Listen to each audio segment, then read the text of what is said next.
చాలా మందికి మైండ్లో వచ్చే క్వశ్చన్, అసలు మనకెందుకు భయం కలుగుతుంది? అనేక మంది అనేక సార్లు అంటుంటారు, నాకు చాలా భయం వేస్తుంది భయం వేస్తుందని. అసలు భయం వేయటం తప్ప? మనిషిలో ఫియర్ రావటం తప్ప? మనిషి అన్నాక ఏదో ఒక సందర్భంలో ఎక్కడో అక్కడ కాస్తంత ఇసుమంతైనా భయం బయలుదేరుతుంది. ఆ ఫియర్ అనేది ప్రతి మనిషిలో ఉంటుంది అనమాట. కానీ చాలామంది గొప్ప వ్యక్తులైన వాళ్ళు ఆ ఫియర్ని ఓవర్కమ్ చేస్తారు. భయం రావటం తప్పు కాదు, ఫియర్ రావటం తప్పు కాదు, దాన్ని దాటి బయటికి రాకపోవడం తప్పు అనమాట.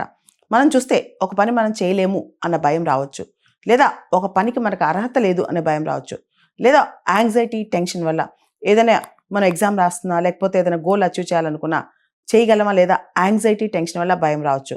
లేకపోతే మన మెంటల్ కండిషన్ ఏదైతే రియాలిటీని మనం యాక్సెప్ట్ చేయలేకపోతే అప్పుడు కూడా భయం వస్తుంది అనమాట. వాస్తవం ఒక రకంగా ఉండి మనం దాన్ని యాక్సెప్ట్ చేయలేనప్పుడు భయం వస్తుంది. ఇక్కడ మనం ఒక విషయం గమనించాలి. మానవ జీవితం ఏ హ్యూమన్ బీయింగ్ అయినా మనిషి చాలాసార్లు రోజు భయపడతా ఉంటాడు. కొన్నిసార్లు భయపడుతూనే చచ్చిపోతూ ఉంటాడనమాట. అంటే భయం అనేది ఒక మనిషిని మానసికంగా చితికిపోయేలా చేస్తానమాట. ఇక్కడ ఒక విషయం గుర్తుపెట్టుకోవాలి, మనిషిలో ఏ మనిషికైనా వర్స్ట్ సినారియో ఏంటి, మనం ఎప్పుడైతే వర్స్ట్కి ప్రిపేర్ అయ్యామో, అసలు బాగా దారుణంగా జరిగితే ఏం జరుగుద్ది, ఆ వర్స్ట్కి ప్రిపేర్ అయ్యామో అప్పుడు భయం పోద్ది అనమాట. అసలు ఏమైద్ది, నాకేమైద్ది, మహా అయితే ఏంటి, ఏం జరుగుద్ది అని మనకు మనం ఆటో సజెషన్ ఇచ్చుకుని మనకు మనం ధైర్యం చెప్పుకుంటే కనుక భయం అనేది పక్కెళ్ళిపోద్ది. ఇక్కడ నేను ఒక పుస్తకం చదివాను, man search for meaning, Viktor Frankl. ఈ విక్టర్ ఫ్రాంకిల్ ఆయన ఒక సైకాలజిస్ట్ అనమాట. జర్మనీలో జూగా పుట్టారు హిట్లర్ టైంలో. ఆయన తీసుకెళ్లి కాన్సన్ట్రేషన్ క్యాంప్లో పెట్టారు. మనకు తెలుసు హిట్లర్ కాలంలో కాన్సన్ట్రేషన్ క్యాంప్స్ అనేవి చాలా భయంకరంగా ఉండేవి. జీవించడం కన్నా మరణించడం మేలన్న ఫీలింగ్ కలిగేదనమాట.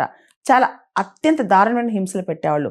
ఉదాహరణకి కాన్సన్ట్రేషన్ క్యాంప్స్లో గ్యాస్ ఛాంబర్స్ కూడా పెట్టేవాళ్ళు అనమాట. అంటే ఒక మనిషిని గ్యాస్ ఛాంబర్లోకి పంపిస్తే కొద్ది గంటల్లో అతను బయటికి ఫ్యూమ్ అయి వస్తాడు, అంటే అతను ప్రాణం పోద్ది, గ్యాస్గా బయటకు వచ్చేస్తాడనమాట. అటువంటి టార్చర్ పెట్టినా సరే మనిషి దేనికి భయపడకూడదు. భయం అనేది ఒక మెంటాలిటీ, భయం అనేది ఒక యాటిట్యూడ్. మనం కనుక ఆ యాటిట్యూడ్ మార్చుకుని భయం కలిగినా సరే మనం దాన్ని వెంటనే ఓవర్కమ్ అయితే కనుక ప్రపంచంలో ఏ శక్తి మనల్ని ఆపలేదన్నమాట. ప్రపంచంలో అత్యంత గ్రేట్ పర్సన్ ఎవరు తెలుసా? భయం లేనివాడు. భయం వచ్చినా దాన్ని దాటి ముందుకెళ్ళేవాడే అత్యంత గొప్ప వ్యక్తి అనమాట. కాబట్టి మీరు గొప్ప వ్యక్తి అవుదాం అనుకుంటున్నారా లేదా డిసైడ్ చేసుకోండి.